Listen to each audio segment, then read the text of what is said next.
Here we are in Admiral's Cove, Bedford Basin, Nova Scotia.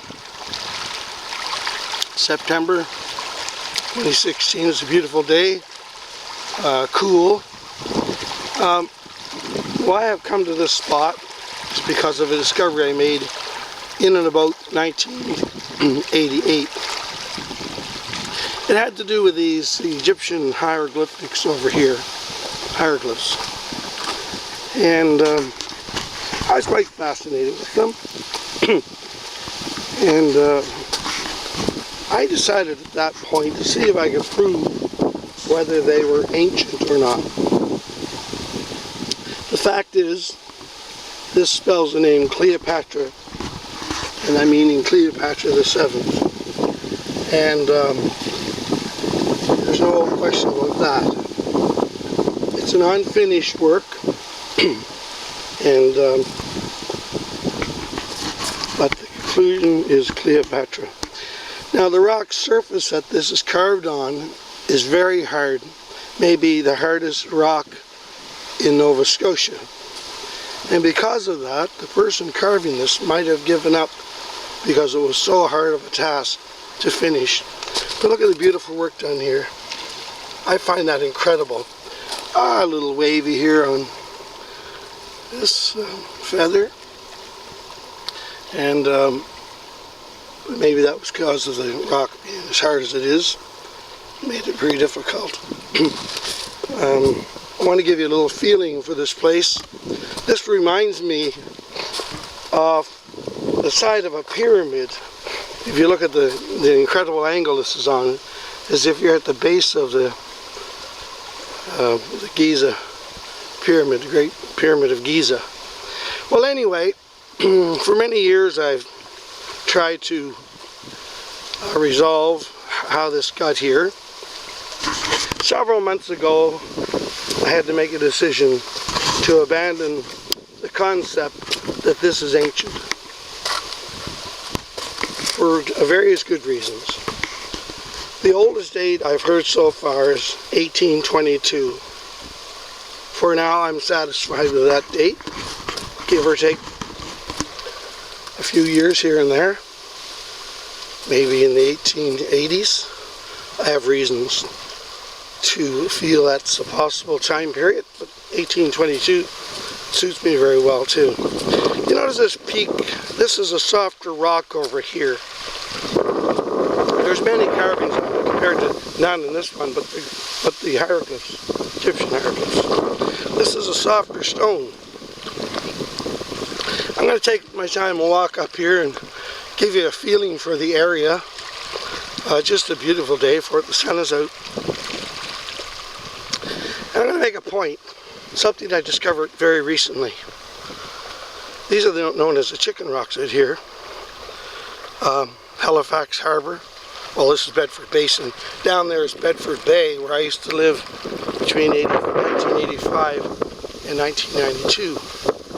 Down there is Halifax Harbor, the Narrows. Over in that direction would be the Bears Lake Mystery Walls. In this direction, roughly speaking, it would be nice if I had brought a compass along. But Oak Island is located in that general direction. If I had a copper wire, a long one, a couple of thousand miles long, kilometers, if I attached it here and continued to unwind that wire, go right across Oak Island, all the way to Central Park in New York City, there's an obelisk, Egyptian obelisk, located there. My voice is a bit raspy, so I'll spell that O-B-A-L-I-S-K.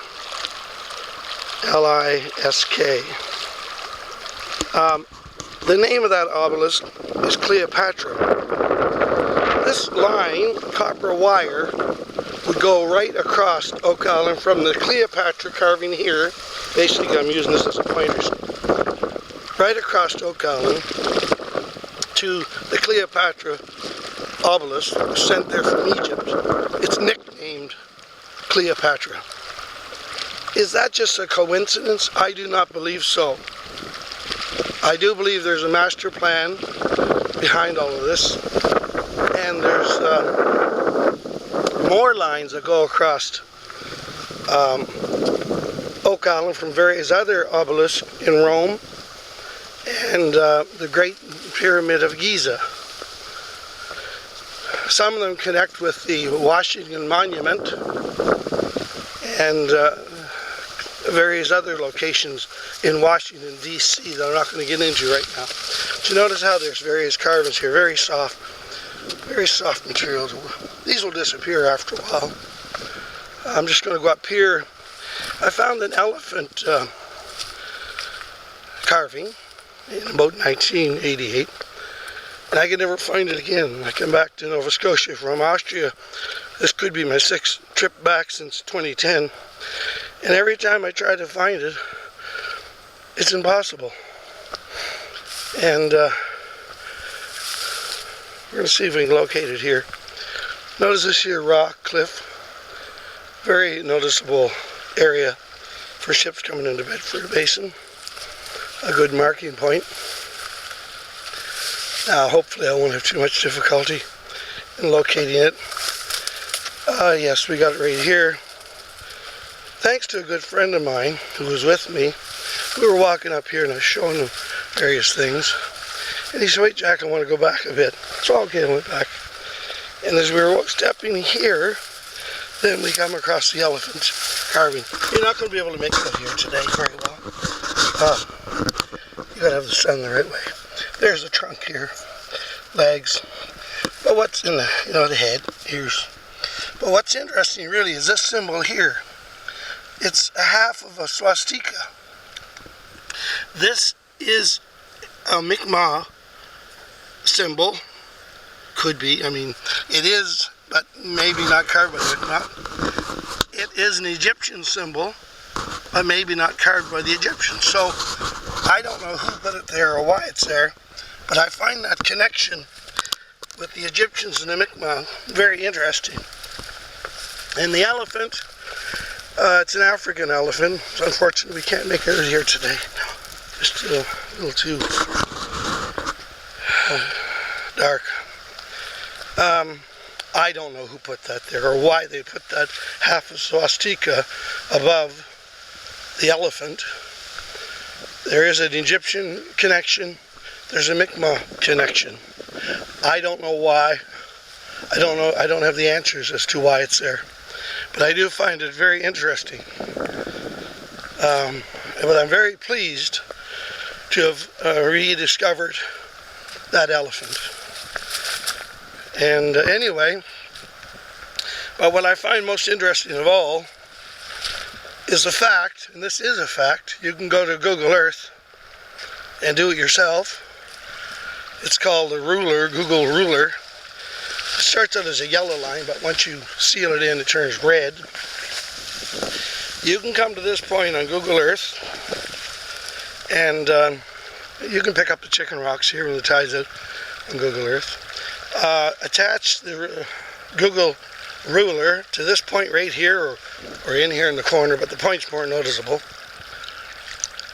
Extend that ruler line, azimuth line I call it, all the way to Central Park, New York City, connected to the Cleopatra obelisk, and you'll find when you come back, it's directly over Oak Island, Nova Scotia. I do not accept that as a coincidence. Someone in the 1800s, if that's when this was carved, either this was carved first, or the obelisk in New York City came first. But that was positioned in New York City, shipped over from Egypt, erected by the Freemasons. Masons, they had a parade. I think there was 150 Masons that paraded that right down the streets until they erected it. Not right behind the building, but over to the left of the building, which seems odd to me. If it had been behind the building, I don't think it would have lined up here. This is a very sensitive alignment. It doesn't take much for it to be off. So I think these were intended to be connected together, the two Cleopatras. New York Cleopatra, and the Admiral's Cove, Cleopatra, Nova Scotia, which I'm going to emphasize goes right across Oak Island, Nova Scotia. I have reason to believe that the founding fathers of the United States of America had put in motion various lines that went across Oak Island to create what is now, well, yes, what eventually became the United States. But this all began in the 14th century BC when Queen Meritaten of Egypt, her father was Akhenaten, fled in refuge because that kingdom was destroyed. She made her way up to Spain, Ireland, Scotland. She became known as Queen Scotia. I believe she came to Nova Scotia. Now, it is mythology, but Lorraine Evans, an Egyptologist who has a book out, I think it's called Kingdom of the Ark, puts her name on the line that it is a fact that Queen Scotia was Queen Meritaten, Pharaoh Meritaten of ancient Egypt in the 14th century BC. There is a gravesite in Ireland named Scotia's Grave. She became better known as Scotia than Scotia, both names, and various other ways of spelling it. I believe the name Scotia is a Phoenician name, and this is where the name of the Scots is claimed to have come from. But I don't think it sounded like Scot when the Phoenicians spoke it. The Phoenician connection comes with what is known as the 90-foot inscribed stone that was brought up from the money pit in Oak Island. Those are clearly, to me, nothing more than Tefnut and Berber script. Tefnut is believed to mean Phoenician. That stone is no longer possible to decipher what the original writings was. It was changed after it was brought up. It was corrupted. There's two cryptic messages in it that someone added in the 1800s from what I've read and heard. There's at least 4 letters known to have been added, and I have no problem in writing anyone's name or any sentence or any paragraph with those same symbols, like the Tefnut and Berber symbols. There's a way of deciphering them with no problem at all. But the 90-foot inscribed stone that was discovered in Oak Island cannot be deciphered, nor can the H-O stone that has Tefnut and Berber script in it. There's not enough letters.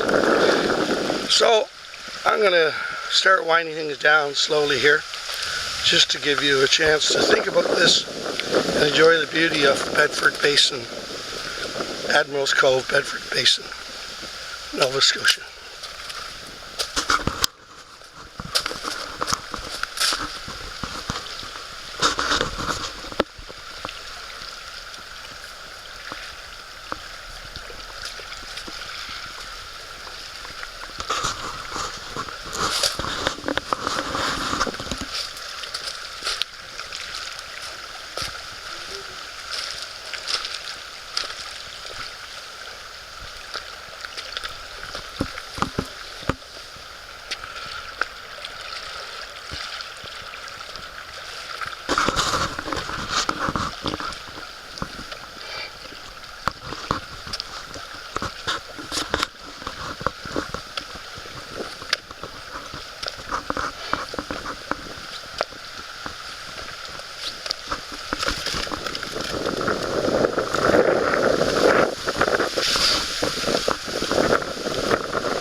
Once again, we're coming back up to where I discovered the elephant.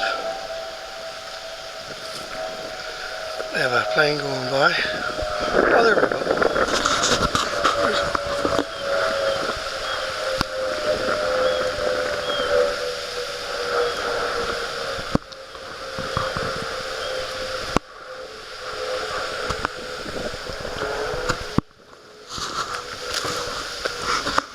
I was having a sandwich here one day, and I was eating away, and I looked down, couldn't believe my eyes, an elephant. How many elephant carvings were ever found in North America?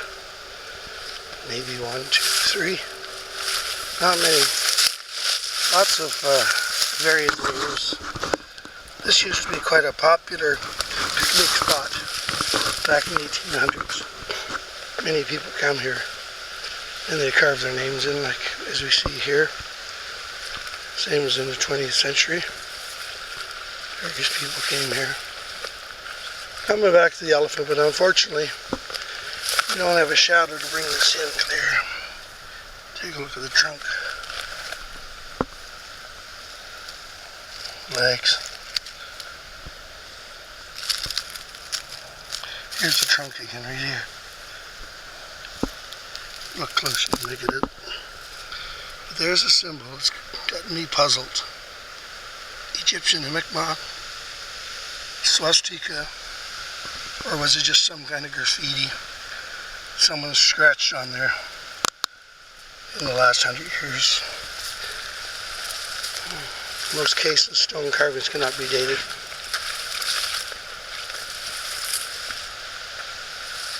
Unless they have lichen growth on them. And those can be tested. I did serve on the Bedford Barons Petroglyph Advisory Committee back in 1992, and we brought about the protection of those two Mi'kmaq carvings, now located in the Bedford Barons.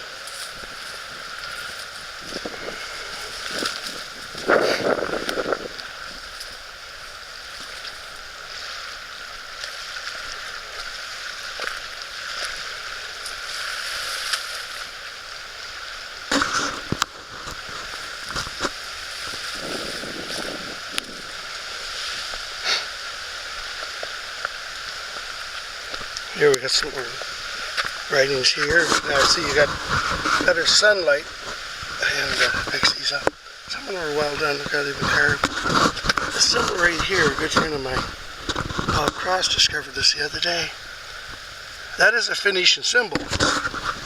It's usually a circle with a dot in the middle. I'm not saying this really is Phoenician name or anything, but I just find it interesting that it is there.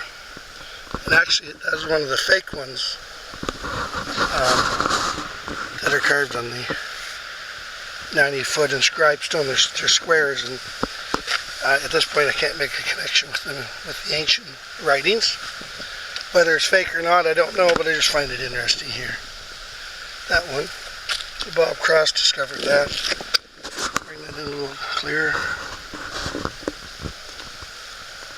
I can't make out the name at all.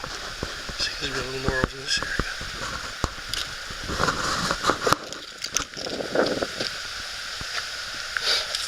See if there's any here. I may never return to Nova Scotia. This could be my last trip, so I'm just having a picnic here, taking my time, recording whatever is here, and who knows, maybe we'll discover a new one by accident. Things show up in videos later that you don't see with the naked eye.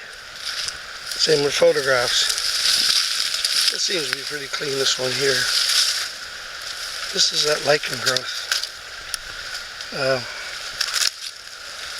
At the Bears Lake Mystery Walls, which I brought to the public's attention back in 1990. It's protected by the government now. Someone went in there and dated those walls by testing this lichen, and their estimation was 200 years old. But I think we're looking at a lot older than that for that site. So, you know, when this lichen begins to grow, you know, when does it start? 100 years after the stones have been put in place? 200, I don't know. But in the spring there's going to be a big project undertaken to test the soil and date it at the Bears Lake Mystery Walls. They're going to bring in machinery from Ottawa. And I never heard about machinery that could do that, but apparently they have it now. And St. Mary's University will be involved. So that's going to be quite exciting. I think people are really pleased to hear about that coming about. See what the difference is now when you get the sun's shadow in the grounds. Makes such a big difference. So I think that's about it for the carvings. You know, lots of scratches. It seems to be new stuff. I've never seen this before here. Maybe the lichens got more off and exposed it. Maybe it's been there all along. I don't know what to make of it. The letter V. Somebody seems to be carving a design of some sort, but I don't know what it is. We'll go back down to the hieroglyphs and we'll work our way out here. This is really a beautiful spot, a beautiful park.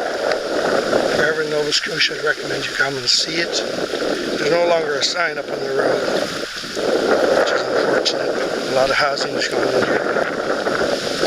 This boulder here, I feel that it was standing up straight at one time. Who knows, there might be carvings on the bottom of that one and this one. But that's what I believe. Some things you can never prove. You can believe things, but never prove it. But once again, I'm no longer proclaiming these as ancient. I've had a change of heart for very good reasons. And that's what it's all about. This is not a perfect project. No one has perfect answers. Same as Oak Island. There's no answer yet as to who really did all that work on Oak Island, digging the pit and everything. So, theories, it's open to theories by anyone. And maybe someday they'll dig up, we hope soon, what is buried at the bottom of that pit. And when they do, well, it's going to diffuse a lot of theories, because not all theories can be correct. But that doesn't make the theorist wrong. You know, you base it on various things, and you go with it, because no one knows the answer. So it's the same with, you know, the Cleopatra hieroglyphs here. I decided, you know, I'll try to prove them ancient. But I wore myself out trying to do that. I applied it to everything you could think of under the sun. But to me, I guess we're looking at the 1800s. Once again, there is a connection there with the Cleopatra obelisk in Central Park, New York City. You stretch a line across that on Google Earth, you can do it yourself, and you'll see where the line lays over, hovers over. Now, you cannot pinpoint where the treasure was buried or whatever is buried in the island. The line disappears as you get closer to the island. I've discovered 4 or 5 other lines, once again, that are connected with Oak Island and other strategic spots on the earth. And I believe